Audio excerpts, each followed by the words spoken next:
Welcome to our How to Study for American Sign Language presentation. My name is Mirna Nájera Perez, and I am an academic coach for the Learning Center. I am actually co-presenting with Sierra. Just really quickly before Sierra introduces herself, a little about me. I am actually fluent in Spanish, English, and French. Spanish was my first language.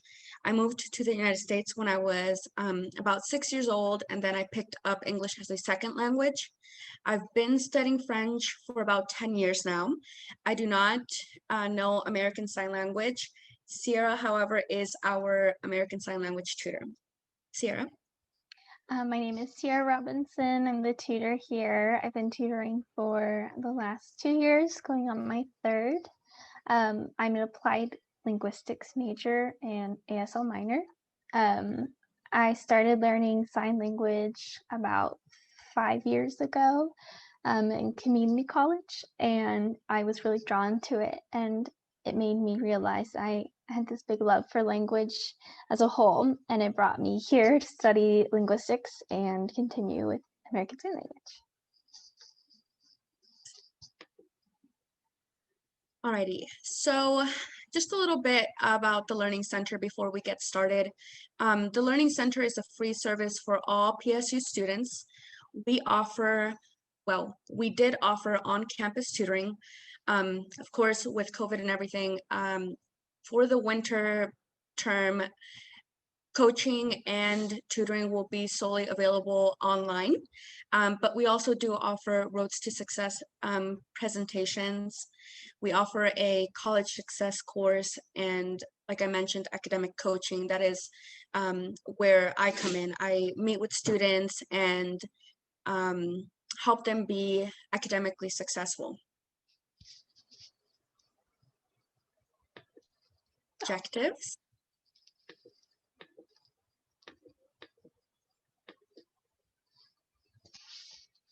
So the objectives for today are to understand the importance of the study cycle in relation to learning ASL. And we will also identify specific active learning strategies applicable to American Sign Language. And overall, we'll just apply these strategies to the coursework in ASL. And moreover, just overall, our goal is to equip you with effective tips and strategies so that you can be successful in your ASL courses. Next. Alrighty. So today we'll be discussing the study cycle in depth. This is the study cycle. As you can see, it begins with step 1, which is preview, and then it addresses attending courses. Third, want to review. Fourth, study part of the study cycle, and finally, assessing. So the study cycle is a highly effective strategy that encourages active learning. And these are the steps again. Throughout the presentation, we will address each study cycle individually. Alrighty, so the very first step is to preview. Previewing involves pre-reading the material. So before class even starts, you want to make sure that you skim all the chapters, all the articles, all of the reading assignments. You want to make sure you review chapter summaries and the chapter objectives. And you want to write down any preliminary questions you might have for the professor. So pre-exposing yourself to the material is a very important and effective strategy to be academically successful in your courses, including your ASL courses, because it introduces you to what you will learn that day, which in turn will help you retain that information more effectively. You also want to check your syllabus to see what material you'll be discussing that week. Again, that way you can be prepared ahead of before classes start so that you know what to expect. And Sierra will talk about what that looks like for ASL. So for ASL, this can be looking through the vocabulary that is located at the end of the unit. This covers all of the types of things that you'll go over as a broad view in the vocab. It gives a good end cap to the whole unit. Look ahead at the coming material in the unit. It might not be exactly what you're looking at yet, but you can be prepared for what would be coming. And make a list of any signs you don't understand, either the word in English or describing the signs you can remember, which we will get to later. All right, the second step in the study cycle is to attend. This is a given for your ASL courses. You need to attend class. While it is different and while, we may not all enjoy hopping onto Zoom and meeting virtually, it is highly important that you do, because it will allow you to be active and be present. So you can also ask questions while you're attending class. You can participate in discussions and activities, and you can also become more present and more engaged, since being on Zoom can be quite exhausting.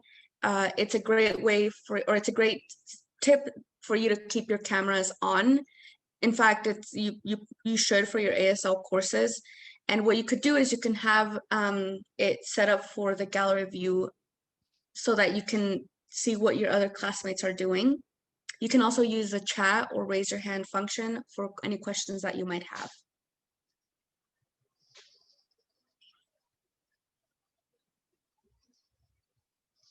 For ASL, like Marina said, it's important to stay on, and I would add to be muted, so you're not tempted to use your voice if your class is specifically voiceless, and rely on the sign language. Ask your instructor ahead of time if you're not sure what the best way is to get their attention. All of our ASL faculty are deaf, and it can look a little differently in Zoom settings than if your teacher is hearing, as you can't use your voice to notify them you have a question. So see what that aspect works best for them, or what they find is helpful to get their attention. Limit your distractions is a really big thing. You can't really be looking off and listening, because there's no listening aspect. It's a very active learning environment. So limiting distractions is really key. And finally, if you have a question, do not be afraid to ask. It sometimes can feel like I'm the only one who's lost. I don't understand this and everyone else gets it. There is definitely someone else who might have the same question. So do not be afraid to ask. Alrighty, so the third step of the study cycle is to review the material. Try to review the material within 24 hours of being exposed to it, rereading and reworking your notes if it's necessary, identifying any gaps in comprehension, making notes of any lingering questions you might have. Reviewing the material actually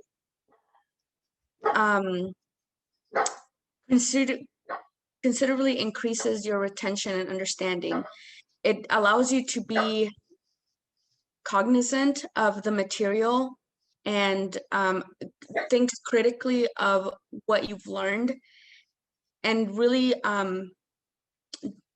dive deeply to breaking down the information so that you can retain it better in ways that are effective to you.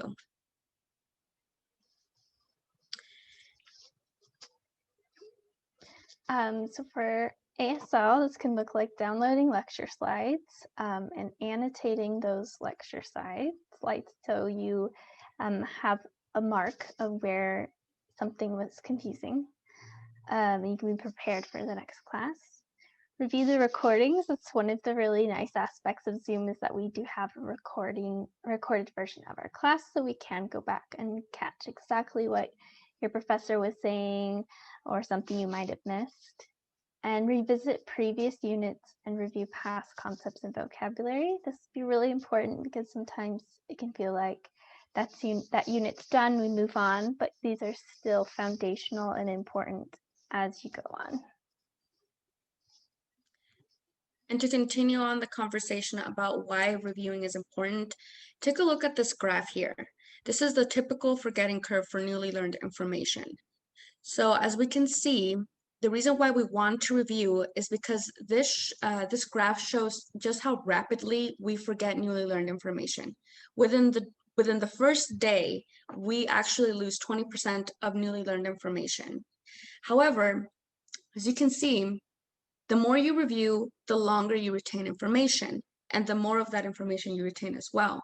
So as a student, whether that be for your ASL courses or any other course you're taking at PSU, you want to ensure that you are reviewing the material, because this will ensure that you are academically successful throughout the term and throughout your time at PSU. Alrighty, another thing that's important too in terms of successfully reviewing the material is to know your learning style.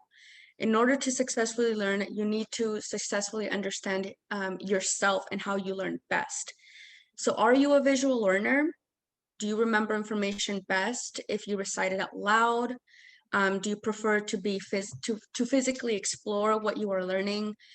Keep all these things in mind, but also keep in mind what also works best for your ASL courses. So while you might not be able to, recite things out loud for ASL, think of other ways that you might use visual text to learn ASL. Just take a moment to reflect on who it is that you are as a student and how you learn best. Again, these are several ways in which you might learn. Okay. While ASL courses typically don't require students to take notes, I think that's correct. I think Sierra mentioned something about that. You can, if you want, take some notes. If you have, if there's a sign that you don't remember, you can just quickly jot down the sign, describe it in your notes, and then ask your professor later. To do that, the best way is to remember these aspects of a sign. Looking for a hand shape. Does it look like a letter or a number or another sign you know? Movement. How is the hand moving? Does it bounce? Does it move to the left or to the right? Position.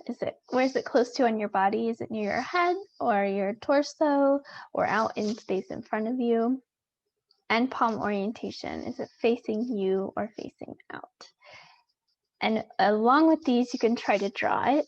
I would suggest doing both, because sometimes you might not have you might think you understand your notes for it, but come back later and not really understand it, what you had written. So these are really helpful to get the most details down about the sign.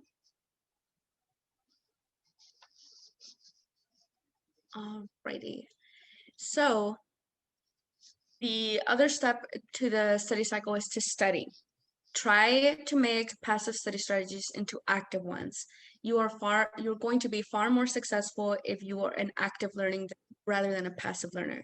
So ways in which you can actively learn is to practice repetition, to just making the sign movements, take practice tests or take practice quizzes, watch videos and engage with the video. Try to replicate the signs as you are watching them. As you're watching your professor give lectures, practice as they are presenting. Use the study guides or make your own. Find creative ways in which you learn best and implement those into your study sessions. And also, it could be a great idea to create study groups. So you can do this with your classmates over Zoom. You can meet with one or two of your classmates and just practice with them. You can also check in with your professor during their office hours. It's a great idea to do this, to get in the habit of meeting with your professor at least once every other week, just to ensure that you are learning as best as you can, that you're retaining the information, that just ways to assess how you are doing as a student. Righty. So the reason why you want to actually study is because exams are predominantly focused on output. So it's important that you practice processing information in that way. Working with others can also help clear up confusion. And with us doing courses all online, it can get a little bit exhausting and a little bit lonely. So it's never a bad idea to meet with people and just check in on each other and see how you are doing. Alrighty. Study strategies.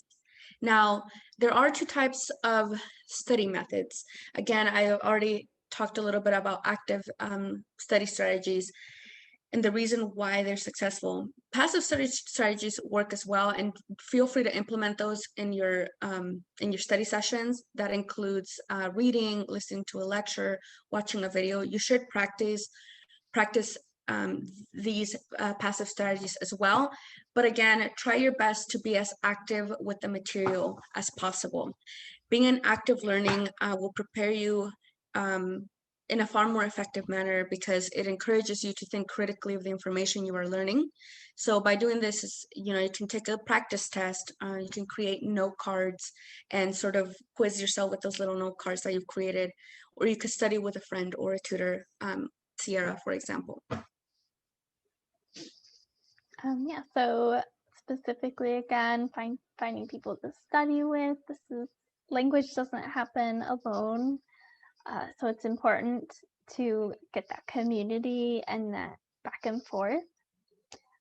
Study a session routine, or establish a study session routine. So keeping consistency is super important. It will help you make active improvement. Find creative ways to practice the language. This can be games like 20 questions or charades, making skits, or sign as you go about your day. Just like your inner monologue, but through signs. And lastly, because fingerspelling can be tricky for a lot of people, combine fingerspelling and vocabulary. So if you have a list of your vocab in the end of your unit, you can pick a word and fingerspell it to your study buddy, and they'll sign it back to you. So that way you're practicing both the vocab that maybe is older that you are reviewing and some fingerspelling. Studying a language is hard, and even more so right now. So repetition and consistency is key. And more tips specifically with fingerspelling. It is an extremely difficult skill, and especially more reading fingerspelling than using expression of fingerspelling. You're not alone in struggling with it. It's a new skill in a new language, so 2 added layers. But over time, your brain will create templates of letter patterns. In English and any language, there's letters that you never see next to each other. There's combinations like TION that you will see all the time. So when you see those, your brain creates more templates to recognize those faster. So more exposure is the better. And again, even if you don't catch a word, that exposure is still important and helpful, even if you're not cognizant of that. So don't give up. It's okay. You'll make progress. It's hard, but you'll do it. And again, with fingerspelling, try to think holistically rather than reading it letter by letter. As we read words, we read them as a whole chunk rather than each letter. The same is true for fingerspelling. And enjoy the learning process. It's hard, but it's so rewarding. Alrighty, so finally, you want to assess.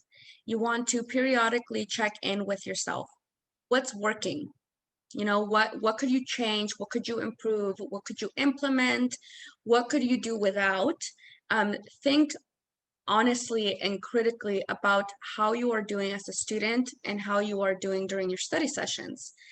You want to organize your time as well. So you want to reflect on the system that you have going on. How well are you self-managing yourself? You want to consider how you are structuring your study sessions and whether that structure is working for you. And the reason why you want to assess is because you want to be able to recognize your growth areas. So as a student, that's one of the greatest things about being in higher education. How can you improve? How can you be a better student tomorrow? How could you be a better student today? What could you do differently that will increase your chance of success at PSU and in your life in general? In terms of, like Sierra said, learning a language on your own, essentially, learning it virtually is very challenging. So really sit down and take the time to think about whether you are learning American Sign Language as best as you think you can, or whether you should be doing more. Should you be meeting with your professor on a weekly basis? Should you be meeting with them every other week? Should you be meeting with Sierra on a weekly basis, or even 2 to 3 times a week? Think honestly about how you are doing as a student so that you can be as successful as you can be. Okay. So again, with ESL, consistency is important. Creating that pattern, it's like you can do it without being consistent, but you might get a good grade. But if your goal is to learn the language, then that consistency is essential. And again, studying with intention, you could go over the same signs you looked at yesterday, and that would be studying. But if you are studying with intention, you'll find those spots that are rough and that need more time looked at. Track how you feel, what you feel confident on after studying. So it's not only just what you're struggling with, it's what you have gone through and what you've improved on, and that will keep your drive going forward. And again, assess whether the study methods you're using are effective. Sometimes they're not, and sometimes they work better for somebody else, but sometimes it just doesn't work, and that's okay, because you can find a new way. And reference your quizzes and exams to determine where you can improve. This can be a good spot as it encompasses a lot of information that you've gone over, and you can see where you've made mistakes and where you're going. You can kind of use that as a roadmap. Alrighty, so here we can see sort of a quick breakdown of what a study session could look like. This method is highly effective because it encourages you to actively study. So the first thing you want to do is take a moment or two to set a goal. Now, what you want to do is you want to set a process goal rather than an outcome goal. A process goal essentially is a smaller goal. It's like an action step essentially of how you plan to get to your outcome goal, which could be to get an A in your ASL course. A process goal could be something like, I'm going to read this article and then I'm going to sign it to my sibling. Or, I'm going to sign a summary of the reading article to my sibling. That could be a great process goal to set. The reason why you want to set a goal is because it will motivate you. It'll keep you, on your toes. It'll keep you engaged as you are, as you're learning, as you are studying. And it'll, I lost my train of thought. It'll encourage you to be active with the material. I should also note that a process goal should be specific and it should be related to your goal. So for example, if there's an article that you're reading, try to make it, related to ASL. So if there's, new information on the news about ASL or anything like that, try and sign that to your sibling. That'd be a great process goal to set. Then for 30 to 50 minutes, you want to study with focus, or as Sierra said, study with intention. Should be 30 to 50 minutes, but also keep in mind how you study best. So if that's 25 minutes to 45 minutes of undivided attention to your work, then do that instead. Essentially, this is a way for you to interact with the material in active ways and to use whatever resources work best for you. And then for 10 to 15 minutes, you take a break. You reward yourself for actively and effectively studying. So that could be taking a walk or eating, a snack that you really enjoy, grabbing a coffee, anything that feels good to you. What I would also suggest is that you take a break from the screen. Just because we're on our screen a lot nowadays, it would be a good idea just to, instead of watching TV as a reward, you do something else, such as going out for a walk, playing with your dog, anything like that. Finally, you want to review for the last 5 minutes. So go over what you just studied and return to your goal. Did you successfully meet your goal? Did you accomplish what you were hoping to accomplish? Why or why not? Keep that in mind. Why didn't you achieve your goal? Was it too ambitious? Was it not clear enough? Was it not specific enough? Was it too vague? Were you distracted? Was there something distracting you? Keep all this in mind, because then you'll be able to think about, well, I cannot learn in the living room. I have to study somewhere quieter, or whatever it may be. But this is a great way for that you can study your study sessions for American Sign Language for any course as well. So looking at ASL, reviewing the unit you're currently on, or picking a concept or aspect of ASL you struggle with. For a lot of people, that will be finger spelling, but it might be something different depending on what you're working on. And find ways to study with a friend, a tutor, or an ASL user. If you know somebody who's taken the classes, who is deaf, who has a deaf relative who uses sign, these are really good ways to get some hands-on practical use of the language rather than just kind of being alone using a language. And reflect on your session to help keep track of your progress. Sometimes it feels like a slow improvement, but there definitely is growth there. So keeping that in mind will help a lot. Alrighty. So again, thank you so much for listening to our presentation. What we reviewed today was the study cycle. Step 1, preview. Step 2, attend. Step 3, review the information. Step 4, study. Step 5, assess. Again, this is a study cycle, so it's continuous. Keep working at it, keep doing the best that you can, and you will see that you will be successful in your ASL courses. Implement these strategies into other courses as well. Just remember that learning is within your control and you can succeed.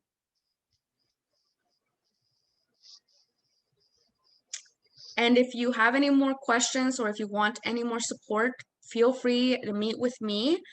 I can definitely be reached at through our through the coaches bios that you'll find in the Learning Center website. And you can also reach out Sierra and meet with her and schedule an appointment through Penji. We also have a lot of other tutors for different subjects if you have other needs for other classes. Correct. There are also other academic coaches that you're welcome to meet with as well that are, specific or work more so specifically with students who are like in the sciences or in the math field, etc. And if you have any questions, again, please feel free to email Sierra or me. My email is mnahera2@pdx.edu.